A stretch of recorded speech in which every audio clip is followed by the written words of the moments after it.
सर्व मंगल मांगल्ये शिवे सर्वार्थ साधिके शरण्ये त्र्यंबके गौरी नारायणी नमोस्तुते। नवरात्रोत्सव 2024 या कार्यक्रमात आपल्या सर्वांचं सहर्ष स्वागत करते। आज अश्विन शुद्ध प्रतिपदा म्हणजेच घटस्थापना, शारदीय नवरात्रोत्सवाची आज सुरुवात।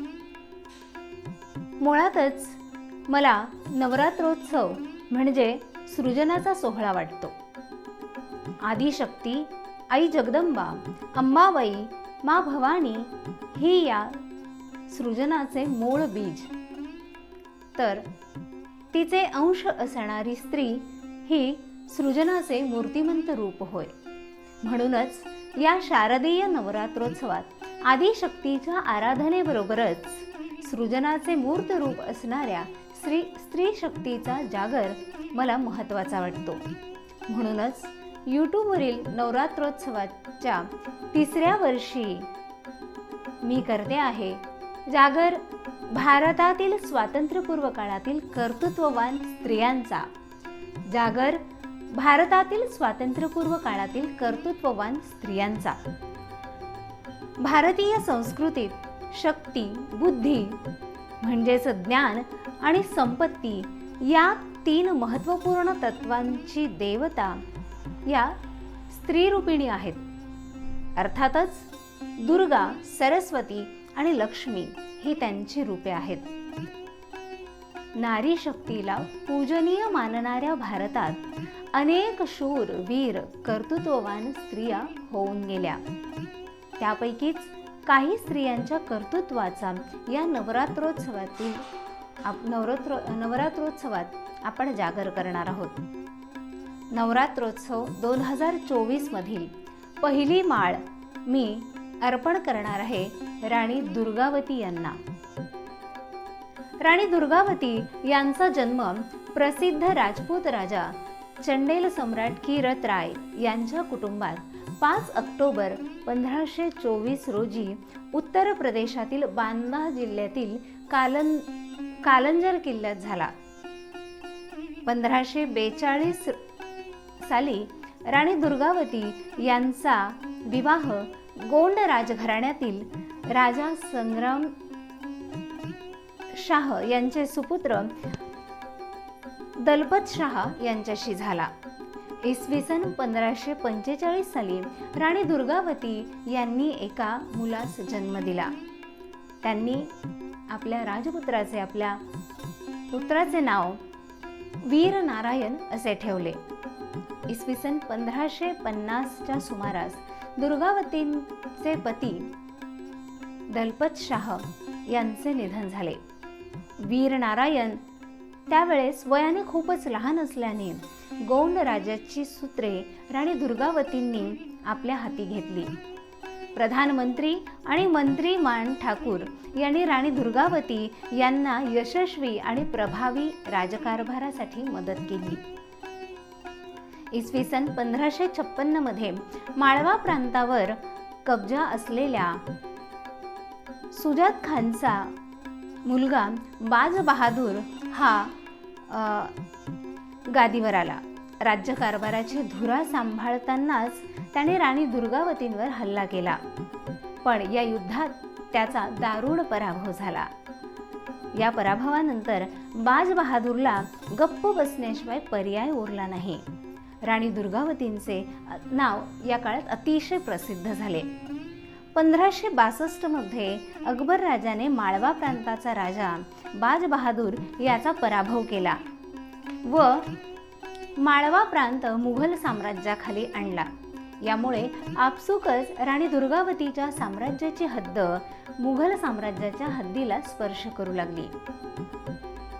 रेवा साम्राज्याच्या रामचंद्र राजांचा पराभव करणारा राणीचा एक समकालीन मुघल सेनापती इलाजा अब्दुल माजिद असफ खान हा अतिशय महत्वाकांक्षी म्हणून प्रसिद्ध होता। राणीच्या साम्राज्यातील समृद्धीने हा प्रदेश आपण अंकित करावा अशी त्याची इच्छा झाली किंवा अशी त्याची एक धारणा बनलेली होती. आणि या लालसेतूनच राणीचं राज्य आपण बळकावण्यासाठी आणि अकबर राजाच्या परवानगीनं त्यानं राणीच्या राज्यावर हल्ला केलेला होता. राणीला जेव्हा असफ खानच्या आक्रमणाविषयी कळलं तेव्हा त्यांचे दिवाण ब्योहर आधारसिंह यांनी मुघल सैन्याबाबतची पूर्ण कल्पना राणी दुर्गावती यांना दिली. मात्र राणीने आपल्या सर्व शक्तीनिशी असफ खानला तोंड द्यायचं यावेळेला ठरवलेलं होतं. अपमानित जगण्यापेक्षा सन्मानानं मृत्यूला कवटाळणं राणींना त्यावेळी पसंत होतं. बचावात्मक लढा देता यावा म्हणून त्या नराईला गेल्या. या प्रदेशाच्या एका बाजूस गौर आणि नर्मदा नदी होती आणि एका बाजूस पर्वतांची रांग होती. हे एक असमान युद्ध होतं. एका बाजूला आधुनिक शस्त्रास्त्र चालवणारं प्रशिक्षण घेतलेलं सैन्य होतं, तर दुसऱ्या बाजूला अप्रशिक्षित सैन्य होतं. एका बाजूला अफाट सैन्य दळ तर दुसऱ्या बाजूला जुनी हत्यारं चालवणारे अपुरे प्रशिक्षित सैनिक राणीच्या सैन्य दलामध्ये होते. राणीचा फौजदार युद्धात कामी आला आणि मग राणीने बचावात्मक या लढाईमध्ये आघाडी घेतली. शत्रूच्या सैन्याने घाटात प्रवेश केल्यावर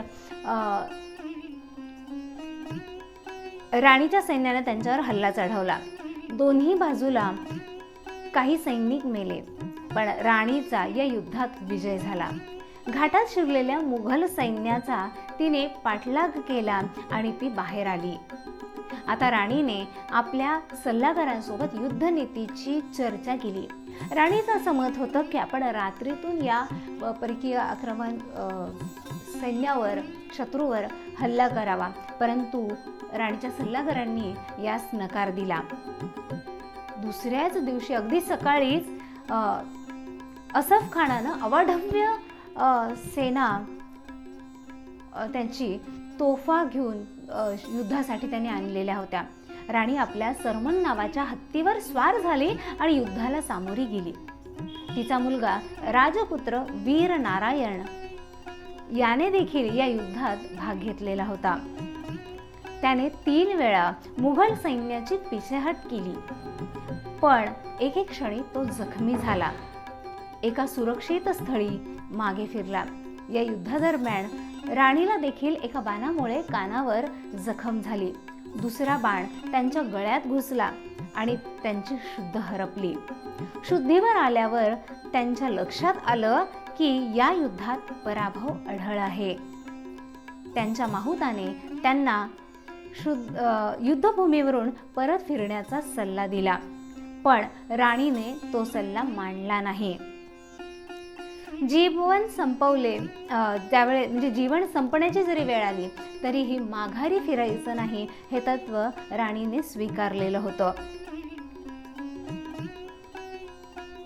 आणि त्यावेळेला राणीने आपला खंजीर काढला आणि स्वतःचं जीवन त्यांनी स्वतःच संपवलं. तो दिवस होता 24 जून 1564. त्यांचा मृत्यूदिन भारतामध्ये शहीदांचा दिवस म्हणून मानला जातो. 1983 साली मध्य प्रदेश सरकारने राणी दुर्गावती यांच्या स्मरणार्थ जबलपूर युनिव्हर्सिटीचे नामकरण राणी दुर्गावती विश्वविद्यालय असे केले. जबलपूर जंक्शन व जम्मू नवी दरम्यान धावणाऱ्या ट्रेनचे नामकरणही राणीच्या नावावरून दुर्गावती एक्सप्रेस असे करण्यात आले. अशी ही शूरवीर राणी ज्यांनी रणांगणावर मृत्यू पत्करला, अगदी निकराचा लढा त्यांनी असफ खानाविरुद्ध दिला आणि म्हणूनच या शूरवीर राणीचं कर्तृत्व आपण कायम लक्षात ठेवलं पाहिजे. आणि म्हणूनच ही पहिली माळ नवरात्रोत्सवाच्या दरम्यानची पहिली माळ मी राणी दुर्गावती यांना अर्पण केलेली आहे. या देवी सर्वभूतेषु दुर्गा रूपेण संस्थिता नमस्तस्ये नमस्तस्ये नमस्तस्ये नमो नमः.